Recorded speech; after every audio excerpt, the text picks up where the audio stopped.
السلام علیکم۔ دیا وائس چینل میں آپ سب کو خوش آمدید۔ شادی کی پہلی رات اگر شوہر بیوی کے پاس نہ آئے تو ولیمہ حلال نہیں ہوتا۔ میں اپنی 13 سال کی بہت خوبصورت بیوی کو سمجھا رہا تھا، لیکن وہ کہتی مجھے کچھ نہیں پتہ میاں بیوی کیا کرتے ہیں۔ گھر والوں نے میری بہت جلدی شادی کر دی ہے، مجھے آپ بتا دو، ہم وہ سب کر لیتے ہیں، میں آپ کو کچھ نہیں کہوں گی۔ لیکن وہ تو ابھی بچی تھی۔ پھر میں نے رات کا وقت تھا اور میرے سامنے یہ صورتحال تھی کہ دل کی سنو یا دماغ کی۔ دماغ کہتا تھا کہ اس لڑکی کو سونے دوں اور خود بھی چپ کر کے سو جاؤں، نہیں تو کل کو نقصان اٹھانا پڑے گا۔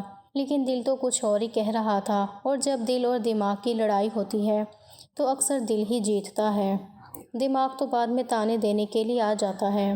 میرا بھی دل ہی جیت گیا۔ لیکن صبح ہوئی تو میری ماں نے مجھے جو خبر سنا کر اٹھایا، اسے سن کر میرے قدموں کے نیچے سے زمین نکل گئی۔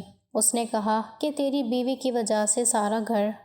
میرا نام سلمان ہے۔ میری زندگی ہمیشہ سے ایک ترتیب میں گزرتی آئی تھی۔ میں ایک زمیندار گھرانے سے تعلق رکھتا تھا۔ بچپن سے زمینوں کی نگہداشت اور گھر کی ذمہ داریوں کے درمیان پلا بڑھا تھا۔ ماں باپ نے کبھی کسی چیز کی کمی نہیں ہونے دی تھی، مگر اس آسائش کے باوجود میرے اندر ہمیشہ ایک خاموشی تھی، شاید اس لیے کہ گاؤں کی زندگی میں انسانوں کے بیچ بھی تنہائی بسی ہوتی ہے۔ کومل میری چچی کی بیٹی تھی۔ چھوٹی سی عمر سے ہی ہماری منگنی طے کر دی گئی تھی، مگر میں نے کبھی اسے اس نظر سے نہیں دیکھا۔ وہ عمر میں مجھ سے کافی چھوٹی تھی، بچپنے کی نادانی میں کھیلتی کودتی رہتی تھی، جبکہ میں تب تک جوانی کی دہلیز پر قدم رکھ چکا تھا۔ ماں کہتی تھی کہ لڑکی کو وقت دو، وہ سمجھدار ہو جائے گی، مگر میں دل ہی دل میں سوچتا تھا کہ کیا واقعی ایک دن ایسا آئے گا جب یہ نادان سی بچی میری زندگی کی ساتھی بنے گی۔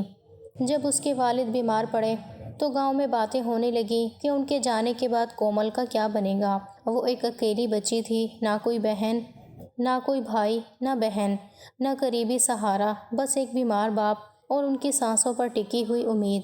پھر ایک دن خبر آئی کہ وہ دنیا سے چلے گئے۔ میں اس وقت کھیتوں پر تھا جب بابا نے آ کر بتایا کہ کومل کے والد نہیں رہے۔ میرے دل میں ایک لمحے کے لیے عجیب سا بوجھ اترا۔ اس کی معصوم سی شکل آنکھوں کے سامنے گھوم گئی۔ وہ بچی جو ہمیشہ ہنستی تھی اب اکیلی رہ گئی تھی۔ چند دن بعد بابا نے فیصلہ کیا کہ کومل کو ہمارے گھر لے آئیں۔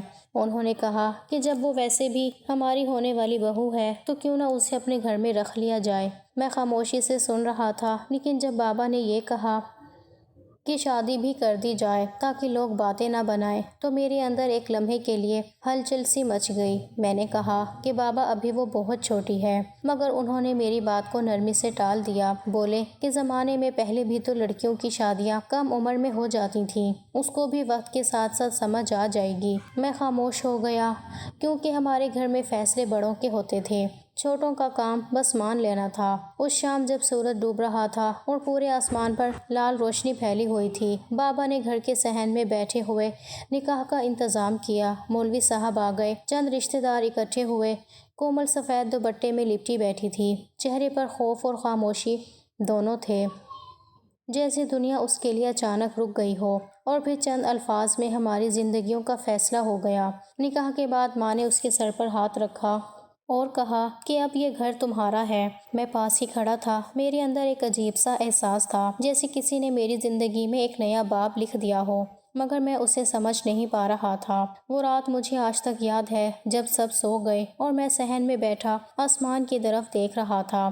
ہوا میں ہلکی سی ٹھنڈک تھی، مگر میرے دل میں بوجھ سا تھا۔ سوچتا رہا کہ یہ کیسا رشتہ ہے جو قسمت نے لکھ دیا ہے، نہ چاہ کر بھی قبول کر لیا اور نہ سمجھ کر بھی احساسات کو جگہ دے دی۔ یہ تھی میری زندگی کی پہلی رات جب میں نے محسوس کیا کہ انسان چاہے کتنا بھی مضبوط کیوں نہ ہو، کچھ فیصلے ایسے ہوتے ہیں جو اس کے اختیار میں نہیں ہوتے، وہ بس وقت کے ساتھ قبول کر لیتا ہے، جیسے میں نے کیا تھا۔ اور اسی رات سے میری زندگی نے ایک نیا رخ اختیار کیا تھا۔ میری ماں آئی تو انہوں نے دیکھا کہ میں باہر صحن میں بیٹھا ہوں۔ کہنے لگیں کہ یہاں پر کیوں بیٹھا ہے، آج تو بڑے شگنوں کی رات ہے۔ میں نے کہا کہ کون سی شگنوں کی رات ہے، آپ کو پتہ تو ہے شادی کس طرح ہوئی ہے۔ میری ماں ہنسنے لگی اور کہنے لگی کہ شادی تو ہوئی ہے نا، اور میرے اکلوتے بیٹے کی شادی ہے۔ میں نے کبھی سوچا بھی نہیں تھا کہ تیری شادی اس طرح سے ہوگی، لیکن اب شادی ہو گئی ہے تو باقی رسمیں بھی تو نبھانی ہے نا۔ میری ماں ویسے بھی رسموں پہ زیادہ زور دیتی۔ میں نے کہا کہ کیسی رسمیں؟ تو کہنے لگی کہ پاگل، کل ولیمہ نہیں رکھا ہوا، ولیمہ تو سنت ہے اور سبھی لوگوں کو بلایا ہے۔ ہم نے شادی سادگی سے کی ہے، لیکن سب کو ایک دفعہ کھانا تو کھلائیں گے نا۔ اور تجھے نہیں پتا کہ جب دلہا دلہن کے کمرے میں نہ جائے تو اگلا دن ولیمہ حلال نہیں ہوتا۔ میں نے کہا کہ میرا دل نہیں کر رہا جانے کا، تو ماں کہنے لگی کہ چلا جا۔ میں نے کہا ماں اس لڑکی کی عمر تو دیکھو۔ ماں نے کہا کہ گاؤں میں اس عمر کی لڑکیوں کے بچے بھی ہو جاتے تھے۔ میں نے ماں کو سمجھایا کہ اب وہ زمانہ تو نہیں ہے، تو ماں کہنے لگی کہ ہمارے لیے وہی زمانے ہیں۔ تجھے تو خوش ہونا چاہیے، تیرے بچے بھی جوان ہو جائیں گے اور تیری بیوی بھی جوان رہے گی۔ یہ جو لڑکیاں 25-25 سال میں شادی کرتی ہیں، بچے 7-8 سال کے ہوتے ہیں تو خود بھی بوڑھی لگنا شروع ہو جاتی ہیں۔ لوگ تو مرتے ہیں جوان لڑکی سے شادی کرنے کے لیے۔ جا، چلا جا کمرے میں۔ میں خاموشی سے اٹھا اور قدم آہستہ آہستہ کمرے کی طرف بڑھانے لگا۔ دل میں ایک عجیب سا بوجھ تھا، سمجھ نہیں آ رہا تھا کہ یہ رات خوشی کی ہے یا مجبوری کی۔ دروازے کے قریب پہنچ کر ایک لمحے کو رکا، پھر ماں کی باتیں یاد آئیں تو آہستہ سے دروازہ کھولا۔ اندر نیم اندھیرا تھا، کمرے میں ہلکی سی خوشبو پھیلی ہوئی تھی۔ سامنے وہ بیٹھی تھی، سر پر گھونگھٹ کیا ہوا تھا۔ میں دروازہ بند کر کے اندر آیا تو لمحے بھر کو لگا کہ شاید ماں نے اسے پہلے ہی سمجھا دیا ہوگا کہ کیا کرنا ہے، کیونکہ وہ بالکل سیدھی طرح بیٹھی تھی، جیسے ہر حرکت پہلے سے طے ہو۔ میں آہستہ آہستہ آگے بڑھا۔ میری جیب میں وہ سونے کی چین تھی جو ماں نے کل دی تھی اور کہا تھا کہ یہ اپنی بیوی کو منہ دکھائی کے طور پر دے دینا۔ میں اس کے سامنے جا کر بیٹھا، دل کی دھڑکن تیز ہو رہی تھی۔ اس کے ہاتھوں پر مہندی ابھی تازہ تھی اور خوشبو پورے کمرے میں پھیلی ہوئی تھی۔ میں نے وہ چین نکالی اور آہستہ سے کہا کہ یہ تمہارے لیے ہے، منہ دکھائی کا تحفہ ہے۔ اس نے سر اٹھایا تو میں چند لمحوں کے لیے خاموش رہ گیا۔ میں نے اس کا گھونگھٹ اٹھایا تو ایسا لگا جیسے چاندنی کسی کمرے میں اتر آئی ہو۔ وہ واقعی بہت خوبصورت تھی۔ اس کے چہرے پر بچپنے کی معصومیت اور عورت بننے کی نرمی دونوں ایک ساتھ موجود تھی۔ آنکھوں میں ہلکی سی جھجک تھی، مگر وہ جھجک بھی اس کے چہرے کو اور نکھار رہی تھی۔ میں چند لمحے اس کے چہرے کو دیکھتا رہا۔ دل میں ایک عجیب سا جذبہ جاگنے لگا، جیسے اچانک مجھے احساس ہوا ہو کہ وہ صرف ایک رشتہ نہیں بلکہ میری زندگی کا حصہ ہے۔ وہ خاموش بیٹھی رہی، مگر اس کی آنکھوں میں ایک سوال تھا۔ میں نے وہ چین اس کے ہاتھ میں دی تو اس نے ہلکی سی نظریں اٹھا کر مجھے دیکھا۔ اس لمحے مجھے محسوس ہوا کہ میری دنیا بدل رہی ہے۔ وہ چہرہ جو کل تک میرے لیے صرف ایک ذمہ داری تھا، آج میرے احساسات کا مرکز بن گیا تھا۔ پتہ نہیں کیوں، مگر میرے دل کے اندر ایک بے چینی مچنے لگی، جیسے جذبے قابو سے باہر جا رہے ہوں۔ آخرکار وہ میری بیوی تھی اور تھی بھی اتنی خوبصورت کہ نگاہیں ہٹانے کا دل ہی نہیں چاہتا تھا۔ میں اس کی طرف دیکھ رہا تھا اور وہ میری طرف دیکھ رہی تھی۔ اس کے چہرے پر الجھن تھی، جیسے کسی بچے کو نیا سبق پڑھنے کے لیے دیا گیا ہو اور وہ سمجھ نہیں پا رہا ہو کہ کہاں سے شروع کرے۔ کہنے لگی کہ اب کیا کرنا ہے، میں سو جاؤں کیا؟ میں نے کہا کہ سو جاؤ گی تو ہمیں پتہ نہیں ہے کہ اگر میاں بیوی اپنے رشتے کی شروعات نہیں کریں تو ولیمہ حلال نہیں ہوتا۔ وہ حیران ہو کر بولی کہ ہاں، ابھی چاچی بھی یہی بول کر گئی تھیں، لیکن مجھے ان کی بات سمجھ نہیں آئی کہ وہ کیا کہہ رہی ہیں۔ وہ کہہ رہی تھیں کہ سلمان آ کے آپ کو سمجھا دے گا، آپ بتا دیں کیا کرنا ہے، کیسے کرنا ہے۔ مجھے تو کچھ نہیں پتا۔ میں چند لمحے خاموش رہا۔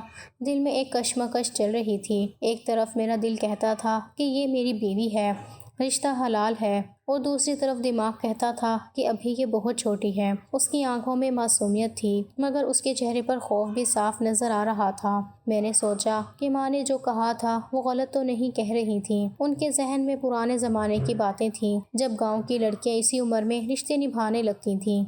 مگر میرے دل میں عجیب سا بوجھ تھا، کیونکہ میں جانتا تھا کہ یہ بچی ابھی عورت نہیں بنی ہے۔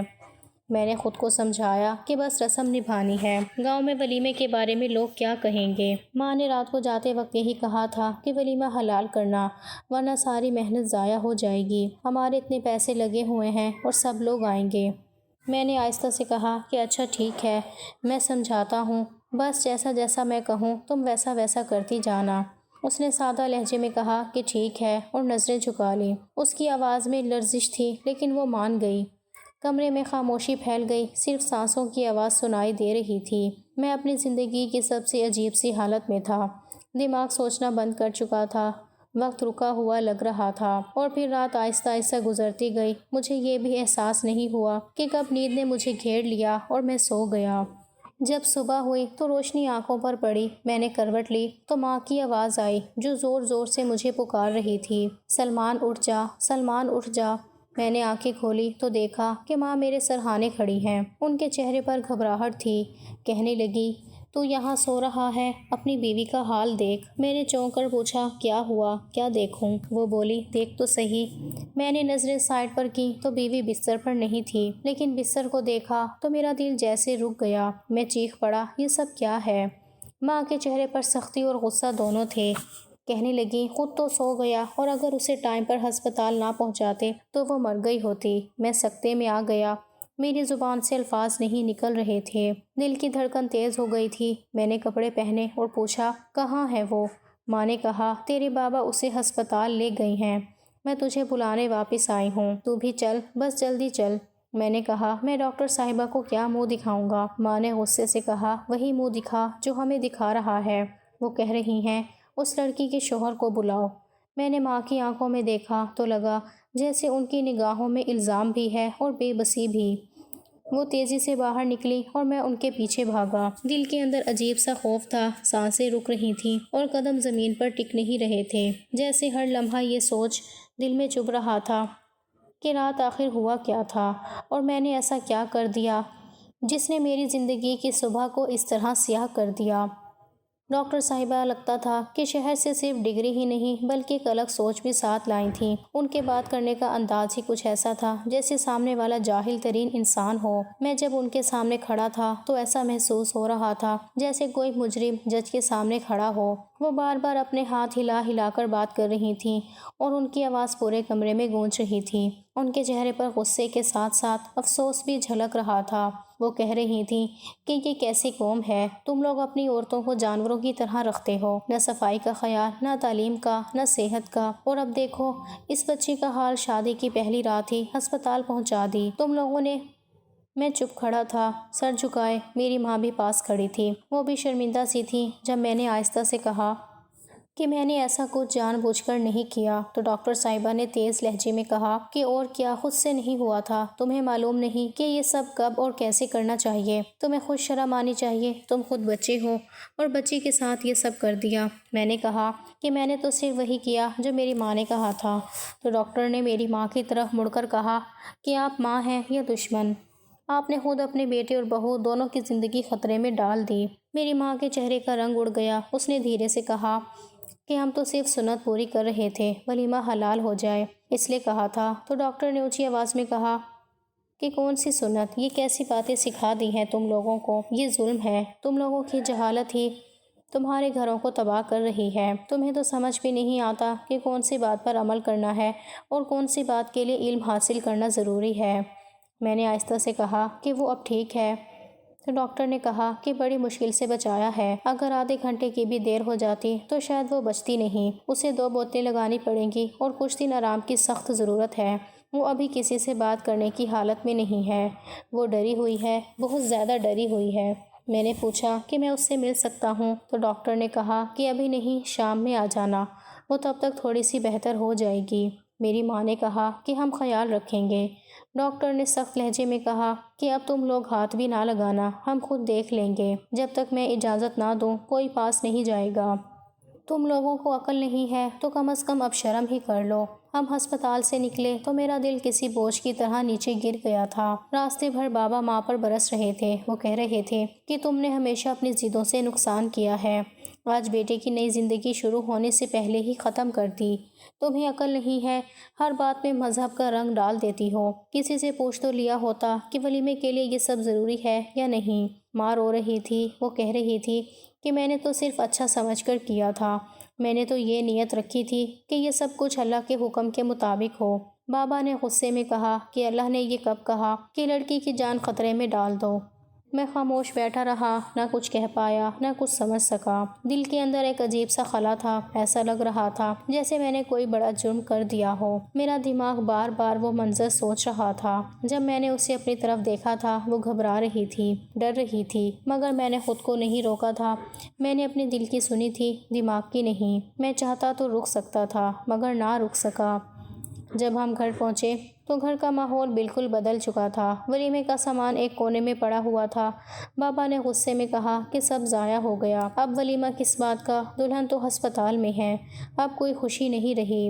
میری ماں چپ بیٹھی آنسو پونچھ رہی تھی اور میں کمرے میں آ کر بیٹھ گیا، سر دیوار سے ٹکا دیا۔ سوچ رہا تھا کہ یہ سب کیوں ہوا۔ میں کوئی برا آدمی نہیں تھا، کبھی کسی لڑکی کے قریب نہیں گیا تھا، ہمیشہ عزت کی زندگی گزاری تھی، کسی کا برا نہیں چاہا تھا، مگر آج ایسا لگ رہا تھا جیسے شیطان نے میرے دل پر قبضہ کر لیا تھا اور میں کچھ کر ہی نہیں پایا تھا۔ ڈاکٹر کی باتیں میرے ذہن میں گونج رہی تھیں، وہ کہہ رہی تھی کہ 1 ہفتے میں وہ ٹھیک ہو جائے گی، مگر میرے دل کا سکون شاید کبھی واپس نہ آئے۔ مجھے لگا جیسے میں نے صرف اپنی نہیں، اس معصوم بچی کی زندگی بھی برباد کر دی تھی، اور اب صرف انتظار تھا اس لمحے کا جب وہ آنکھ کھولے گی اور مجھ سے نظریں ملائے گی۔ پتہ نہیں وہ نظریں کیسی ہوں گی، نفرت بھری یا معاف کر دینے والی۔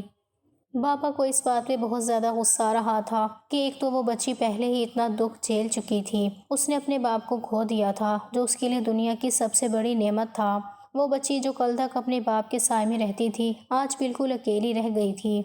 بابا کی آنکھوں میں نمی تھی اور ان کے چہرے پر غصے کے ساتھ دکھ بھی صاف نظر آ رہا تھا۔ وہ کہہ رہے تھے کہ ابھی ابھی وہ اپنے باپ کو دفنا کے آئی ہے، ابھی اس کے دکھ بھرے دن ختم نہیں ہوئے تھے کہ ہم نے اس کی زندگی کا سب سے بڑا صدمہ دے دیا۔ تم دونوں ماں بیٹے نے مل کر جو کیا ہے وہ کسی دشمن کے ساتھ بھی نہیں کیا جا سکتا۔ وہ کہہ رہے تھے کہ اب جب وہ گھر واپس آئے گی تو اس کے ساتھ بہت محبت اور نرمی سے پیش آنا، اسے ذرا سی بھی تکلیف نہ ہو، اور خاص طور پر تم ماں اس کے ساتھ اچھا سلوک کرنا، اسے کچن میں مت بھیجنا، نہ اس سے برتن دھلوانا، نہ کوئی کام کروانا۔ وہ تمہارے لیے کام والی نہیں ہے، وہ میرے بھائی کی آخری نشانی ہے، تمہارے شوہر کی خون کی نشانی ہے، تمہیں اس کے ساتھ اپنی بیٹی جیسا سلوک کرنا ہے۔ ماں نے خاموشی سے بابا کی باتیں سنی، لیکن ان کے اندر وہی پرانی روایتی ساز جاگ اٹھی تھی۔ بابا کے جانے کے بعد ماں کے چہرے پر سختی صاف نظر آ رہی تھی، وہ اپنے اندر کے غصے کو چھپا نہیں پا رہی تھیں۔ بابا نے ان کو سخت سنا دیا تھا اور وہ سارا غصہ اپنے چہرے پر لائے بیٹھی تھیں۔ ان کے دل میں یہ بات بیٹھ گئی تھی کہ اب اگر بابا نے اس بچی کو بچانے کے لیے ان کی عقل پر شک کیا ہے تو وہ اپنی جگہ دکھا کر رہیں گی۔ کچھ گھنٹوں بعد جب کومل ہسپتال سے گھر لائی گئی تو میں صحن میں کھڑا دور سے دیکھ رہا تھا۔ وہ بہت کمزور لگ رہی تھی، اس کا چہرہ پیلا پڑ چکا تھا، آنکھوں کے نیچے سیاہ حلقے تھے، ہاتھ کانپ رہے تھے، وہ بامشکل چل رہی تھی۔ بابا نے بڑی نرمی سے اس کو سہارا دیا اور کمرے تک لے گئے۔ ماں بھی ساتھ تھی، مگر ان کے چہرے پر وہ پیار نہیں تھا جو بابا کی باتوں کے بعد ہونا چاہیے تھا۔ وہ بس خاموشی سے سب کچھ دیکھ رہی تھی، جیسے دل ہی دل میں کچھ سوچ رہی ہوں۔ کومل نے کمرے میں جا کر سر جھکا لیا اور چپ چاپ بیٹھ گئی۔ میں دروازے کے پاس کھڑا تھا، لیکن اندر جانے کی ہمت نہیں ہو رہی تھی۔ دل چاہتا تھا جا کر اس سے معافی مانگ لوں، اس کے سر پر ہاتھ رکھ کر کہوں کہ مجھے معاف کر دو، لیکن اس کی آنکھوں میں وہ ڈر یاد آ گیا جو میں نے اس رات دیکھا تھا، وہ آنکھیں جو خوف سے لرز رہی تھیں۔ اس خیال نے میرے قدموں کو زمین سے جکڑ دیا۔ میں بس دروازے کے پاس کھڑا رہا اور دیکھتا رہا۔ ماں نے کمرے میں جا کر کہا کہ یہ کیا حال بنا رکھا ہے، اتنی ڈری ڈری کیوں لگ رہی ہو؟ کسی نے کچھ کہہ تو نہیں دیا؟ اس کے چہرے پر کوئی جواب نہیں تھا، وہ بس چپ چاپ بیٹھی تھی۔ ماں نے پھر کہا کہ پتہ نہیں یہ ٹھیک بھی ہوئی ہے یا نہیں۔ اس کے بعد وہ اٹھی اور چلی گئی، لیکن مجھے لگا کہ کومل کے اندر سے کوئی جواب دینے کی ہمت ہی ختم ہو چکی تھی۔ وقت گزرتا گیا، مگر اس کے دل سے وہ ڈر نہیں نکلا، بلکہ بڑھتا گیا۔ وہ مجھ سے ایسے ڈرنے لگی تھی جیسے میں کوئی دشمن ہوں۔ میں کمرے میں داخل ہوتا تو وہ کانپنے لگ جاتی، اس کی سانس تیز ہو جاتی، اور ایک دن تو حد ہو گئی، جب میں نے صرف دروازہ کھولا تو وہ چیخ ماری اور بے ہوش ہو گئی۔ سب لوگ بھاگے بھاگے آئے اور اسے دوبارہ ہسپتال لے گئے۔ ڈاکٹر نے کہا کہ اس کے اندر بہت گہرا خوف بیٹھ گیا ہے، اسے وقت چاہیے، سکون چاہیے، اور کسی بھی طرح کا دباؤ نہیں ڈالنا چاہیے۔ میں نے اس کے بعد اپنے کمرے میں جانا چھوڑ دیا۔ اب میں دوسرے کمرے میں سوتا تھا، لیکن پھر بھی ماں کو یہ سب ڈرامہ لگتا تھا۔ وہ ہر وقت کہتی رہتی کہ یہ لڑکی اداکاری کر رہی ہے، ایسا بھی کیا کوئی اپنے شوہر سے ڈرتا ہے بھلا؟ دنیا میں لاکھوں شادیاں ہوتی ہیں، سب عورتیں تو ایسا نہیں کرتی، ماں کو یقین ہی نہیں آتا تھا کہ وہ سچ مچ ڈری ہوئی ہے۔ وہ کہتی تھی کہ یہ سب بہانے بنا رہی ہے تاکہ اس کو گھر کا کوئی کام نہ کرنا پڑے، لیکن مجھے اندر سے یقین تھا کہ وہ ڈرامہ نہیں کر رہی تھی۔ اس کی آنکھوں میں جو خوف تھا وہ کوئی جھوٹ نہیں ہو سکتا تھا۔ اس کی حالت دیکھ کر میرا دل پھٹتا تھا۔ میں سوچتا تھا کہ شاید اگر اس دن میں اپنے دل کی نہیں بلکہ عقل کی سنتا تو آج یہ سب نہ ہوتا۔ وہ مجھے دیکھتے ہی کپ کپانے لگتی تھی، جیسے میں کوئی عذاب ہوں جو اس پر نازل ہوا ہے۔ میں دن رات اپنے ضمیر کی چبھن کے ساتھ زندہ رہ رہا تھا اور مجھے لگتا تھا کہ میری زندگی کا سکون اسی دن ختم ہو گیا تھا جس دن میں نے اس کی معصوم آنکھوں کے سامنے اپنا اعتبار کھو دیا تھا۔ پھر جب انسان بہت زیادہ پریشان ہوتا ہے تو وہ کسی نہ کسی سے دل کی بات ضرور کرتا ہے۔ میں بھی اندر سے ٹوٹ چکا تھا۔ میرے دل میں ایک عجیب سا بوجھ تھا جو ہر گزرتے دن کے ساتھ بڑھتا جا رہا تھا۔ میں نے سوچا کہ اب یہ سب اپنے اندر رکھنا ممکن نہیں ہے۔ اگر میں نے کسی سے بات نہ کی تو شاید میرا دماغ ہی پھٹ جائے گا۔ میرا ایک بہت قریبی دوست تھا جو بچپن سے میرے ساتھ تھا، ہر خوشی ہر غم میں میرے ساتھ رہا تھا۔ میں نے فیصلہ کیا کہ اسے سب کچھ بتا دوں گا، کیونکہ میرا کوئی بھائی نہیں تھا اور بابا تو پہلے ہی مجھے باتیں سنا چکے تھے۔ وہ مجھ سے ناراض تھے، اس لیے ان سے بات کرنا بیکار تھا۔ میں نے اپنے دوست کو بلایا اور سب کچھ بتا دیا۔ میں نے اسے وہ بات بھی بتائی جو شاید کسی کو نہیں بتانی چاہیے تھی، کیونکہ یہ گھر کی عزت اور پردے کا معاملہ تھا۔ مگر میں بہت زیادہ ٹوٹا ہوا تھا اور مجھے کسی کا سہارا چاہیے تھا۔ میرے دوست نے میری پوری بات بڑے سکون سے سنی، پھر تھوڑا سوچنے کے بعد بولا، دیکھ سلمان، تو برا انسان نہیں ہے، میں تجھے بچپن سے جانتا ہوں، بس تو اس دن بہک گیا تھا، اور پھر تھی بھی تو تیری اپنی بیوی ہی نا، کسی غیر کی تو نہیں تھی، تو برا نہیں ہے، بس حالات ایسے بن گئے کہ تو خود کو روک نہیں پایا۔ اس نے کہا کہ کچھ لڑکیاں ایسی ہوتی ہیں جنہیں ان چیزوں کا بالکل اندازہ نہیں ہوتا، خاص طور پر وہ لڑکیاں جن کی ماں نہیں ہوتی، جن کے گھر میں کوئی بہن نہیں ہوتی، ان کو کوئی سمجھانے والا نہیں ہوتا، ان کو تو شادی کے بعد پتہ چلتا ہے کہ میاں بیوی کا رشتہ کیا ہوتا ہے۔ میرے دوست نے کہا، کبھی کبھی تو ایسا بھی ہوتا ہے کہ شادی سے پہلے کچھ عورتیں لڑکیوں کو غلط باتیں بتا دیتی ہیں، انہیں اتنا ڈرا دیتی ہیں کہ وہ دل سے ہی خوف زدہ ہو جاتی ہیں، پھر جب حقیقت سامنے آتی ہے تو وہ سنبھل نہیں پاتی، اور ان کے ساتھ وہی ہوتا ہے جو کومل کے ساتھ ہوا۔ ڈر ان کے اندر اتنا بیٹھ جاتا ہے کہ ان کی حالت بگڑ جاتی ہے، اس لیے تو اس پر الزام نہ لگا، اسے وقت دے، اس کے دل سے خوف نکلنے دے۔ میں نے اپنے دوست سے کہا کہ اب میں کیا کروں؟ اب وہ مجھ سے بات نہیں کرتی، میں اس کے سامنے جاتا ہوں تو وہ گھبرا جاتی ہے، اس کی حالت خراب ہو جاتی ہے، میں اس کے پاس جا بھی نہیں پاتا۔ تو اس نے کہا کہ ابھی تو کر کیا رہا ہے؟ میں نے کہا کہ کچھ نہیں کرتا، میں اس کے پاس بھی نہیں جاتا، سامنے بھی نہیں آتا۔ تو وہ بولا کہ یہی تو غلطی ہے، وہ اب اکیلی ہو گئی ہے، اس کو تمہارے سہارے کی ضرورت ہے، اگر تم ہی اس سے دور رہو گے تو وہ کبھی ٹھیک نہیں ہوگی، تمہیں اس کے قریب جانا ہوگا، مگر پیار سے، نرمی سے، جیسے دوست بات کرتے ہیں۔ میرے دوست نے کہا کہ تم اس کے پاس جاؤ، اس سے بات کرو، اس کے ساتھ بیٹھ کر کھانا کھاؤ، اس کے ساتھ وقت گزارو، اسے سمجھاؤ کہ تم دونوں دوست ہو، دشمن نہیں ہو، اس کے ساتھ آہستہ آہستہ بات چیت شروع کرو، اسے یقین دلاؤ کہ تم اب اس کو کبھی دکھ نہیں دو گے، جب وہ تمہارے ساتھ وقت گزارے گی تو خود ہی اس کے دل سے ڈر نکل جائے گا، اور اگر ممکن ہو تو اسے کہیں سیر کروانے بھی لے جاؤ تاکہ اس کا ماحول بدلے، ہو سکتا ہے جگہ بدلنے سے اس کے دل کا خوف کم ہو جائے۔ میں نے پوچھا کہ کیا ہانی مون لے جاؤں؟ تو وہ ہنسنے لگا اور بولا کہ ہانی مون کا مطلب غلط مت سمجھ لینا، میرا مطلب ہے اسے کہیں پرسکون جگہ پہ لے جاؤں تاکہ وہ تمہارے ساتھ وقت گزار سکے، تم دونوں کے بیچ دوستی بن جائے، وہ پھر تم پر بھروسہ کرنے لگے گی، اور تم دیکھنا وہ خود ٹھیک ہو جائے گی۔ اس کی بات میں وزن تھا، اس کا مشورہ واقعی اچھا تھا، مجھے لگا شاید یہی راستہ ٹھیک ہے۔ میں نے دل میں فیصلہ کر لیا کہ اب میں اس کے قریب جاؤں گا، مگر پیار سے، نرمی سے، بغیر کسی دباؤ کے۔ میں نے رات کو اماں کو سب کچھ بتا دیا۔ میں نے کہا کہ میں اب اس کے ساتھ بات کرنے کی کوشش کرنا چاہتا ہوں تاکہ وہ مجھ سے ڈرنا چھوڑ دے۔ اماں نے طنز کرتے ہوئے کہا کہ اب یہ نئے چونچلے کیا شروع ہو گئے ہیں، کبھی تو تجھے سکون نہیں آتا، کبھی کچھ کبھی کچھ۔ میں نے کہا کہ اماں آپ نہیں سمجھتی، میں نے اس کی آنکھوں میں خوف دیکھا ہے، وہ مجھ سے ڈر جاتی ہے، وہ مجھ سے بات نہیں کرتی، یہ سب معمولی بات نہیں ہے۔ میں نے کہا کہ آپ ایک کام کریں، اسے کہہ دیں کہ آج رات ہم دونوں ایک ساتھ کھانا کھائیں گے، آپ بھی وہیں بیٹھ جائیں تاکہ وہ اکیلا محسوس نہ کرے۔ اماں نے تھوڑے غصے میں کہا کہ ٹھیک ہے، جیسا تو کہے گا ویسا ہی ہوگا۔ شام کو اماں نے بیٹھک میں کھانا لگوا دیا۔ میں پہلے ہی وہاں بیٹھ گیا اور پھر کچھ دیر بعد کومل بھی آ گئی۔ اس کے چہرے پر وہی خاموشی تھی جیسے اس کے دل میں ابھی بھی خوف کی دیوار کھڑی ہو۔ میں نے نرمی سے کہا کہ آؤ یہاں بیٹھو، ڈرنے کی کوئی ضرورت نہیں ہے۔ دیکھو میں تمہیں ہاتھ بھی نہیں لگاؤں گا، ہم صرف کھانا کھائیں گے، تم بس میرے ساتھ بیٹھ جاؤ۔ میں نے ہلکی مسکراہٹ کے ساتھ کہا کہ تمہیں جو پسند ہو وہی کھاؤ، میں نے تو تمہارے لیے خاص کھانا بنوایا ہے۔ وہ آہستہ سے بیٹھ گئی۔ پہلے اس کے ہاتھ کانپ رہے تھے مگر پھر اس نے تھوڑا سا کھانا اٹھایا۔ میں نے بات کو مزید نرم کرتے ہوئے کہا کہ دیکھو میں چاہتا ہوں کہ تم خوش رہو، میں تمہیں سیر پہ لے جانا چاہتا ہوں، تم مجھے بتاؤ کہاں جانا پسند کرو گی؟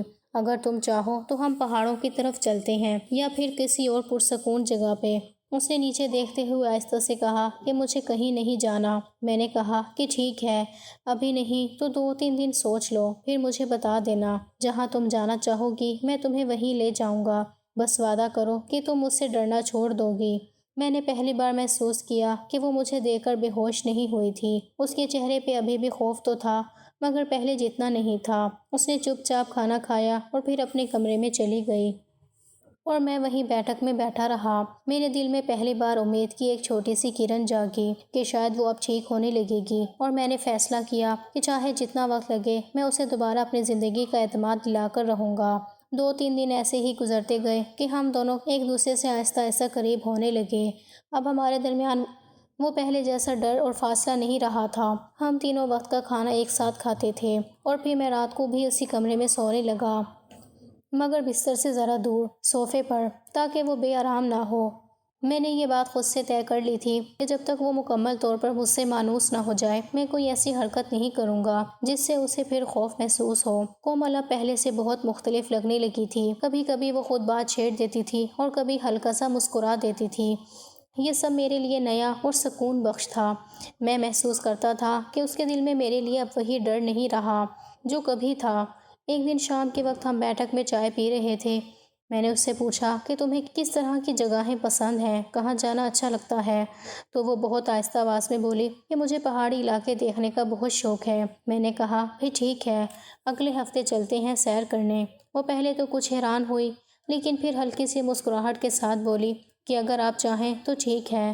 چند دنوں کی تیاری کے بعد ہم روانہ ہوئے۔ یہ اس کی زندگی کا پہلا موقع تھا جب وہ اپنے گاؤں سے اتنی دور گئی تھی، اور میں نے دیکھا کہ جیسے جیسے ہم پہاڑوں کے قریب پہنچ رہے تھے اس کے چہرے پر خوشی اور حیرت بڑھتی جا رہی تھی۔ اس کے لبوں پر برسوں بعد ایک حقیقی مسکراہٹ تھی۔ ہم نے شروع کے 7-8 دن بالکل دوستوں کی طرح گزارے، بازاروں میں گھومنا، ہوٹلوں میں کھانا کھانا، تصویریں لینا اور کبھی کبھی چھوٹی موٹی باتوں پر ہنسنا۔ وہ ان دنوں میں بالکل بدل گئی تھی اور مجھے محسوس ہوتا تھا کہ اس کے دل کا بوجھ ہلکا ہو رہا ہے۔ ایک رات ہم دونوں کمرے میں سو رہے تھے، باہر بارش ہو رہی تھی، ہوا میں ٹھنڈک تھی۔ کمرے کی مدھم روشنی میں وہ کچھ دیر خاموش لیٹی رہی، پھر اس نے آہستہ سے اپنا سر میرے کندھے پر رکھ دیا۔ میرا دل ایک لمحے کے لیے رک سا گیا۔ وہ پہلی بار اتنی قریب آئی تھی۔ میں نے کچھ نہیں کہا، بس اسے ایسے ہی رہنے دیا۔ کچھ دیر بعد وہ آہستہ آواز میں بولی کہ آپ مجھے بہت اچھے لگتے ہیں۔ اس کے الفاظ نے میرے دل کو جیسے نرم کر دیا۔ میں نے بھی آہستہ سے کہا کہ تم بھی مجھے بہت اچھی لگتی ہو، مگر ہم ابھی کچھ وقت تک دوستوں کی طرح ہی رہیں گے۔ میں برا آدمی نہیں ہوں، جو پہلے ہوا وہ میری غلطی تھی، مجھے معاف کر دو۔ وہ خاموش رہی، پھر آہستہ سے بولی کہ مجھے پتا ہے آپ برے نہیں ہیں، غلطی آپ کی نہیں تھی، میں ہی ڈر گئی تھی۔ اسے ایک لمحے کے بعد جیسے ساری دیواریں ٹوٹ گئیں، اس کے دل کا ڈر ختم ہونے لگا اور ہماری دوستی سچ میں ایک نیا رنگ لینے لگی۔ اب ہم دونوں کے درمیان اعتماد تھا، اپنائیت تھی اور ایک عجیب سا سکون تھا۔ اس کے بعد ہم واپس اپنے گاؤں لوٹ آئے اور کچھ ہی دنوں میں میری نوکری بھی لگ گئی۔ شہر میں میری پوسٹنگ ہوئی اور میں مہینے میں صرف 1-2 دن کے لیے گھر آتا تھا۔ جب آتا تو وہ خوشی سے دمک اٹھتی تھی۔ اس کے چہرے کی وہ چمک دیکھ کر میری ساری تھکن ختم ہو جاتی تھی۔ وقت گزرتا گیا، 2-3 سال یوں ہی گزر گئے۔ کومل اب نہ صرف بالغ بلکہ سمجھدار اور خوبصورت عورت بن چکی تھی۔ وہ پہلے سے زیادہ سنجیدہ اور پیاری لگتی تھی۔ ہم نے اپنے رشتے کی ایک نئی شروعات کی۔ اس بار اس کے دل میں کوئی خوف نہیں تھا اور میرے دل میں کوئی جلدی نہیں تھی۔ ہماری زندگیوں میں سکون آ گیا تھا۔ ہم دونوں ایک دوسرے کے لیے سراپا محبت بن گئے تھے۔ آج جب میں پیچھے مڑ کر دیکھتا ہوں تو صرف اتنا سوچتا ہوں کہ عورت کی زندگی میں شادی ایک بہت نازک مرحلہ ہوتا ہے۔ خاص طور پر شادی کی پہلی رات ایک ایسی رات ہوتی ہے جس میں وہ کئی طرح کے ڈر اور الجھن سے گزرتی ہے۔ ایسے میں شوہر کو چاہیے کہ وہ اس کی مدد کرے، اس کا سہارا بنے، اس کا خوف کم کرے، نہ کہ اس خوف کو بڑھائے۔ محبت اور صبر کے ساتھ اگر عورت کا دل جیت لیا جائے تو وہ ہمیشہ کے لیے آپ کی ہو جاتی ہے۔ میں اللہ کا شکر ادا کرتا ہوں کہ کومل اب بالکل ٹھیک ہے اور ہماری زندگی سکون اور خوشی سے بھری ہوئی ہے۔